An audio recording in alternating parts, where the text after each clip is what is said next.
What's up, YouTube? It's Kenny with Ready Set Inc. And today we are checking out some cards that were released this week. We got a handful of what I found 30 cards, and we're gonna go ahead and take a look at them. The big reveal for this week was the handful of dual ink colors. So you can see here we got introduced our first two color ink cards, and we also found out that these cards are strictly used for the two colors that they are showing. So as a beast here, you have to play him in a ruby sapphire. You're not going to be able to mix those cards, and it's going to work forward like that. So these cards are meant to enhance the color combo specifically, and we're going to take a look at that and see how it works. So starting off here with Beast is the Frustrated Designer, and he is a 6 cost uninkable, and he's got pretty good stats here with a 5/5 and a 2 lore. And you see the main ability here for him is you have to exert him, pay 2 ink, and then banish 2 of your items to deal 5 damage to the chosen character. And that doesn't look too good kicking off these new set of cards. Is It's really expensive just to do 5 damage when you can do things. I believe there's a cannon or like a coconut shot or something that might just be like 3 ink or 5 ink or something like that to banish an item and then deal 5 damage just doing that. So this is a very costly ability that's probably not going to be useful.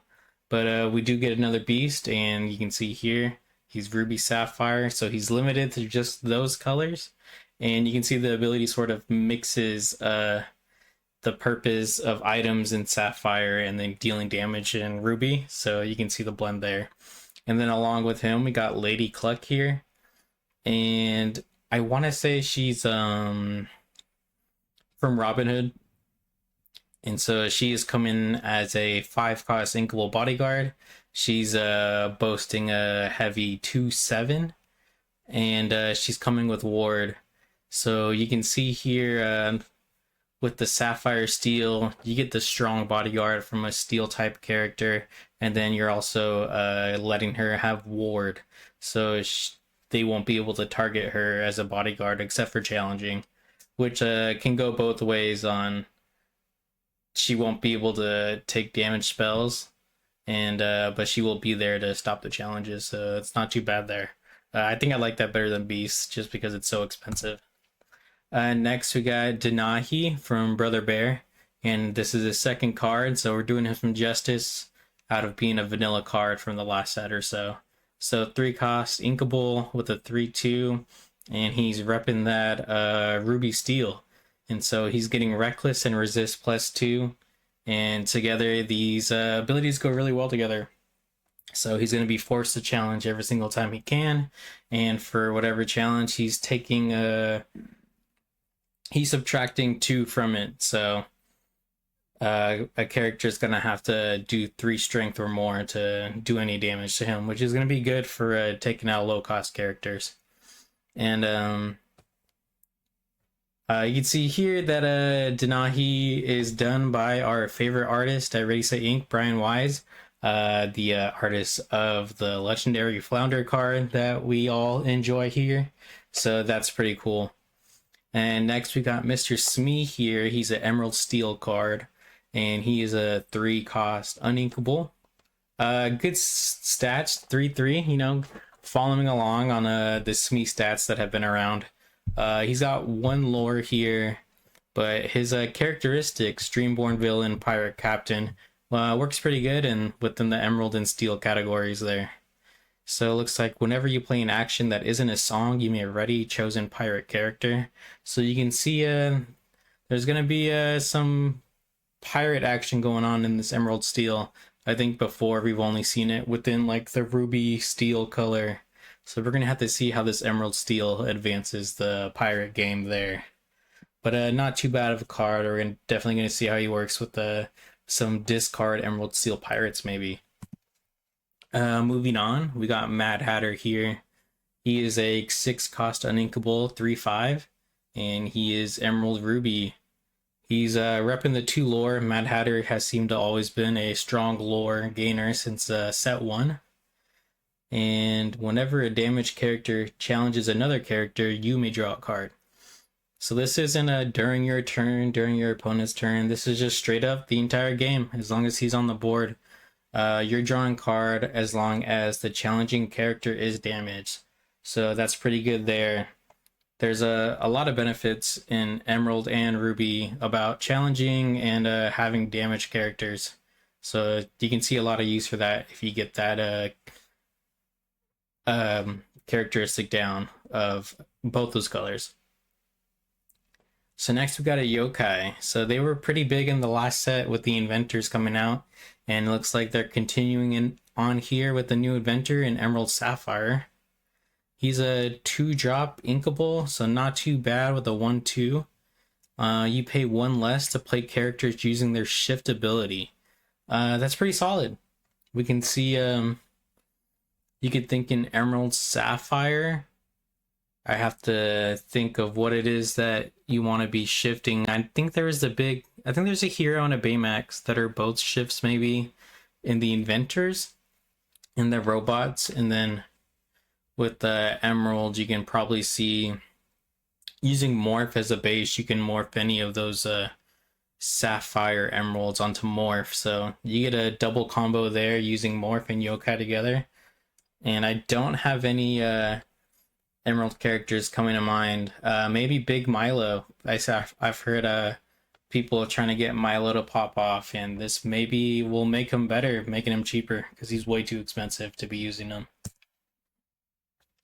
So here we got Cusco. Good to see a Cusco card. He's 4 cost uninkable, 2/2, 2 lore. So he's a little expensive for the stats that he's got going on, but he is evasive. And he gets a choose 1 ability.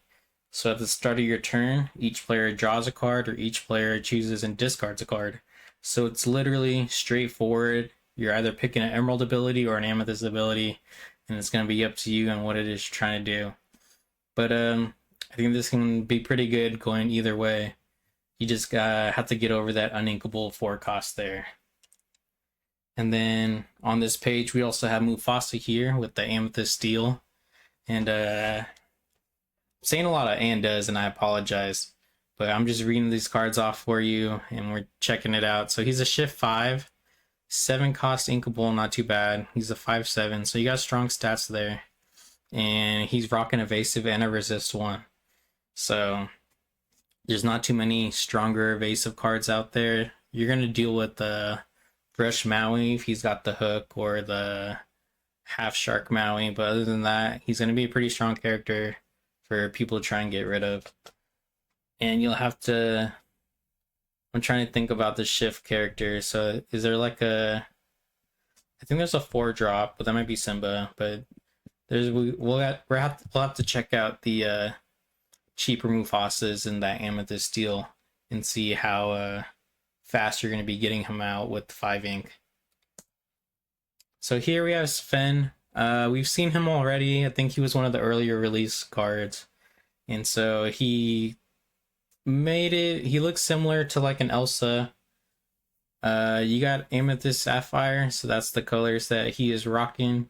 5 cost inkable with the 2/6. So the similarity to Elsa is that he's a rush character with the 2 strength, and when you play this character, chosen character gets -3 strength this turn, so you get to be able to pop him and then pretty much diminish another character.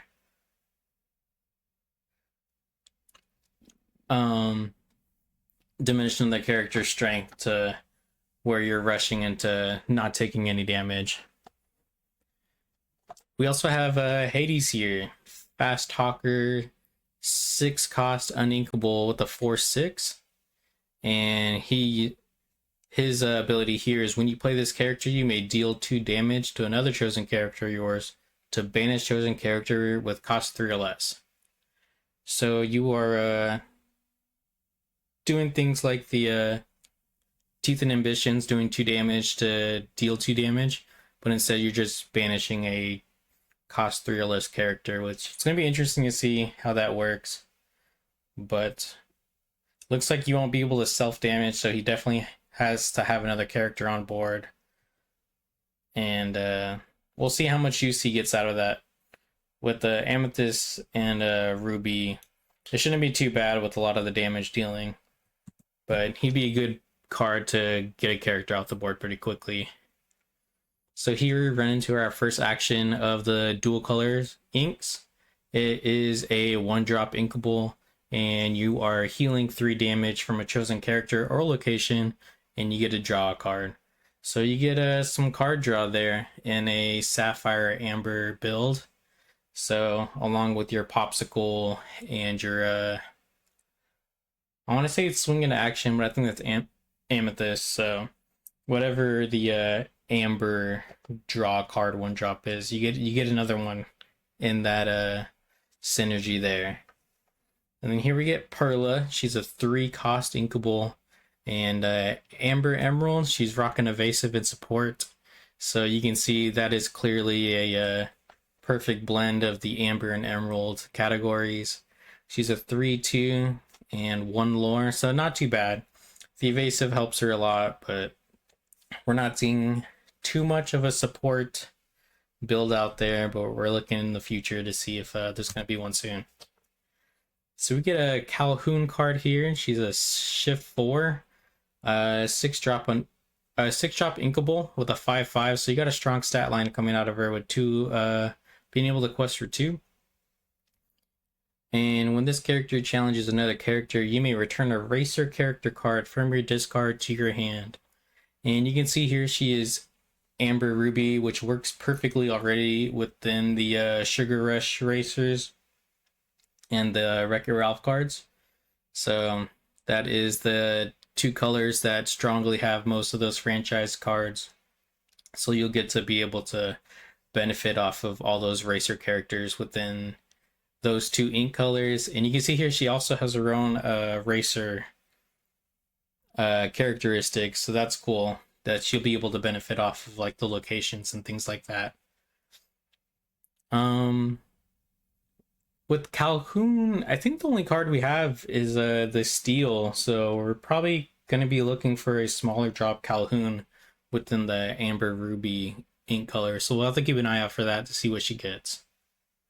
Here we got our buddy Pascal.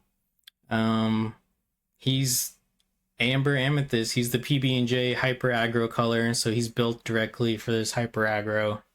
He is a 4-drop uninkable, so a little hefty.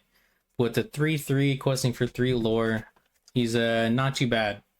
So you gotta pay that higher price, but with an evasive like that, he's gonna be helping you quest a little bit faster. We got the Troubadour, the musical narrator. He's a Amber Steel card, 2-drop inkable, and 1/3. He's got a resist +1, and he's a singer +4. So a 2-drop singer 4 sounds similar to the Ursula, I believe, and he gets that resist benefit. I think the Ursula, I want to say she's a 1/4, so she's a little bit healthier. And I think someone was saying she pairs better with Rapunzel on the healing. But you at least get another stronger singer card paired into that Amber Steel. And then coming up next is our second action card, I believe. And this one's been getting talked about a little bit more. It's Ink Geyser. So you got a 3-cost uninkable. And the action says each player exerts all the cards in their inkwell. Then each player with more than 3 cards in their inkwell returns cards at random from their inkwell to their hand until they have 3 cards in their inkwell. So what you're seeing here is anti-ramp, anti-late game. You're pretty much going to be diminishing everyone's inkwells to 3.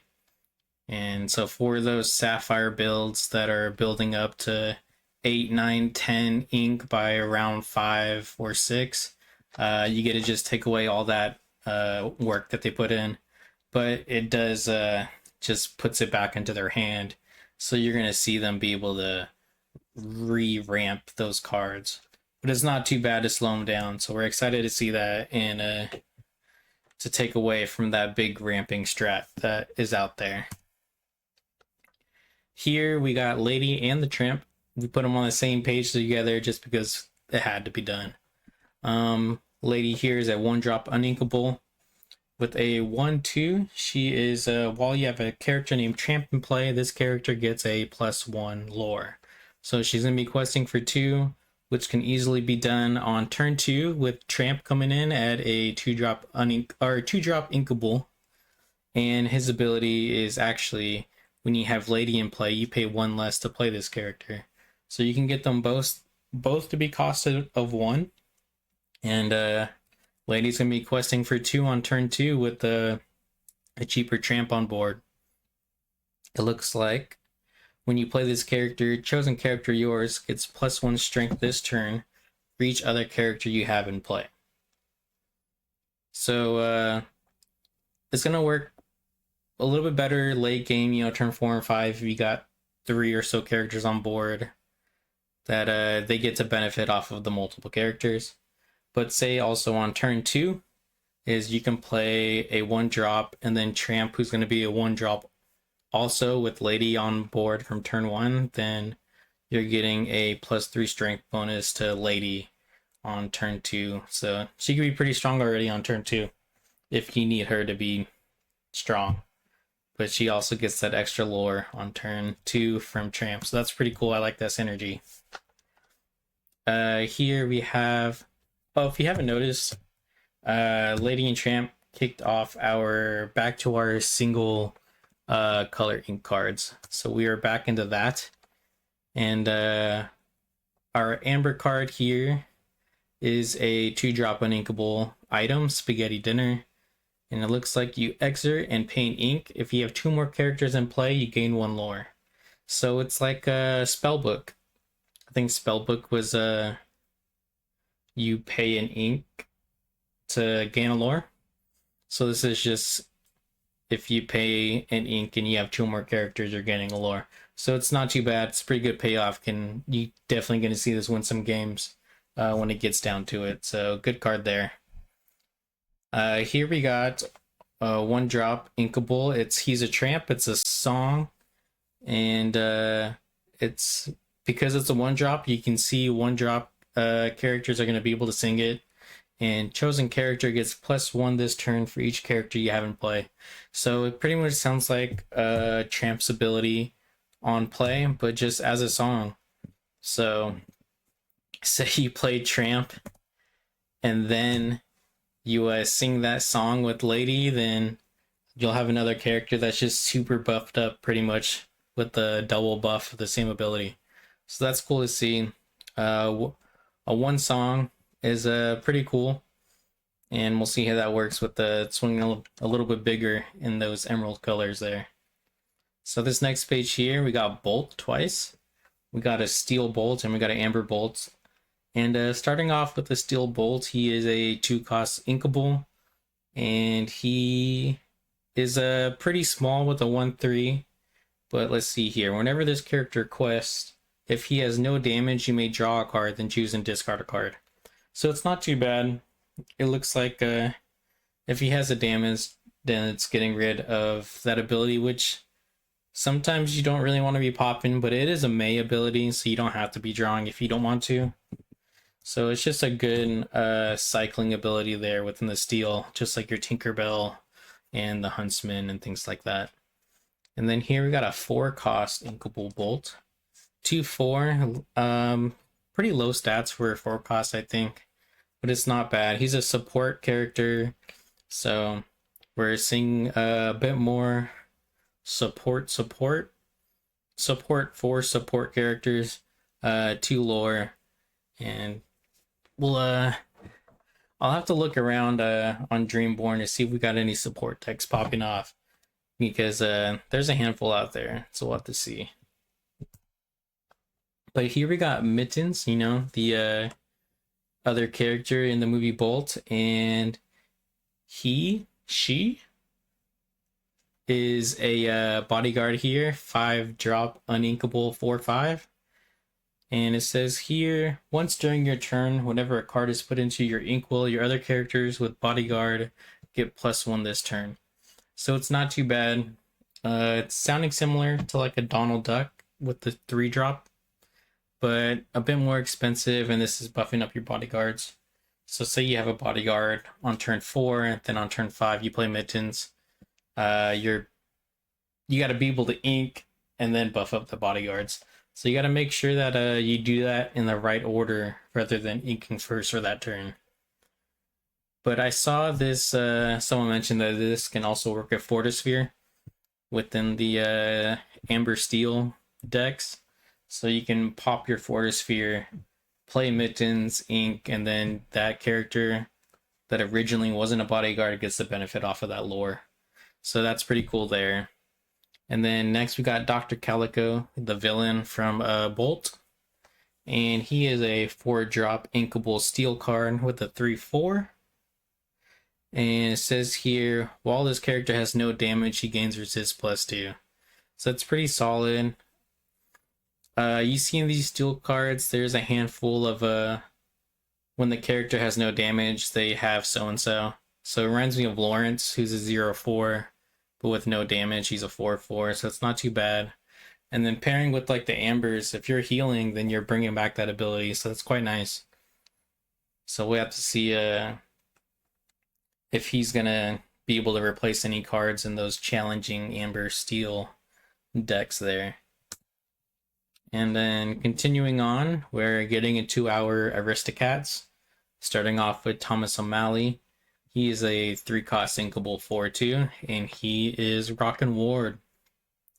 So we call these the French vanilla cards, courtesy of Ryan Miller. His Ward is just one of those straightforward abilities. And I wanted to touch up on these cards coming up soon. Is they're talking about being with Archazia specifically, and gives us a little backstory here. So Thomas says there's nothing he can't talk his way out of. And I don't think he's talking about Archazia, but he's probably talking about one of the baby cats, you know? So next we got Duchess. She is a 2-drop inkable, and with the 3/2, she's pretty strong. I like that for a little vanilla emerald card. So yeah, the cool thing about these vanilla cards is a lot of them get to rock a flavor text for us, and so we get to read a little bit about the lore going on within these sets. So hers says, "Now darlings, pay close attention to where we are. What can you learn about the owl from the house?" So she is asking her children about Archazia and seeing what they could benefit from being with him. Because we get into the kittens here, we got it was Berlioz? I think it was Berlioz. So 3-cost inkable. I didn't even look at his stats, but looking at it now, he's a 2/5, so you got a strong 5 willpower card on turn 3. And that's sort of the payoff you get for having a vanilla card there, is he gets a healthier stat. He says, "Look what I found. Can we stay here and play?" So he seems to be playing with a sort of figment of light or like magical power, and it's sort of reminiscing of the vanish cards we've been seeing on like the villainous sides, or I don't even know if it is like the big bad side, but it might be similar to like the vanish abilities there. But he's playing with some sort of magical string over in Archazia's home. And then let's see here, we got Marie coming up next, and she is a sapphire card. And so you can see here our other aristocrats have been emerald, but she is being different as per usual for Marie. And so she is a 2-drop 1/2, and she has 2 lore. So I love seeing those higher lore cards at the cheaper cost. And whenever this character quests, you may give chosen character -2 strength this turn. So you get to quest her and then be able to deplete one of your opponent's strength, which isn't too bad of a benefit there. So here we have Toulouse. I believe that was his name. He's a 1-drop. He's also sapphire here, and he is a 1/3. Let me check. Oh yeah, so Marie's flavor text is, "Find yourself another Illumineer. This one's taken." And so I was checking out the art there, and the fingers don't exactly, they're not fingering, or hold on, they're not they're not human fingers, it doesn't seem to be. So I don't want to say that that's Archazia, but there's definitely a character there that we don't think is one of the main characters that we've seen so far, and I'm curious about what character or Lumineer that is in the picture. So moving back to Toulouse, he's a vanilla card 1/3, but his flavor text said he squeezed more paint from the tube and wiggled in delight. Archazia was fun, even if she was a giant owl. She had so many new colors to paint with. So that's, I read that one, and that's when I was like, all right, so these cats are just kicking it with Archazia. And we know Archazia's island is about the magical properties of all the pets in the Disney franchises. So it was cool to see these Aristocats are just kicking it with Archazia, who we're waiting to figure out all about. Next, we got Edgar Balthazar. He's the villain from the Aristocats. He's a 5-drop inkable, 6/5, so you got a strong 6 there. Just another vanilla card, and so you're probably not seeing these vanillas get play, but they give us some story here. So it looks like all these traps, all these locks, all these machines, if they think that's going to stop me, they've sorely underestimated Edgar Balthazar. And this, I think this is similar mentioning to the lore that they gave us on the Lorcana website about Archazia has set up some traps and things throughout the island, and it's our job as Illumineers to be able to find these traps and adventure around them and stuff like that. So this seems to be the same traps that Edgar, who is a human, looks like is infiltrating Archazia's island to get to these pets. So I'm excited to see more about these flavor text and lore about Archazia's island. So it looks like that is all of my cards. We went over 30 today, and these are just the first ones that I saw. So today is Monday, so it was released today for me, and I'm posting this video on Thursday. So we're probably going to see a couple more cards throughout the days, and I'm excited to see these cards. Got me excited to draw them, even the vanilla ones. I'm excited to see the Aristocats, and just having a pet theme set is pretty exciting. I think there's a lot of pets within these Disney franchises that we need some light on. So that is that, and I hope you guys enjoyed. Whoever made it this far, I appreciate it. I'm just here yapping. And so if you liked the video, go ahead and like, comment, subscribe, and let me know what you guys think. Peace.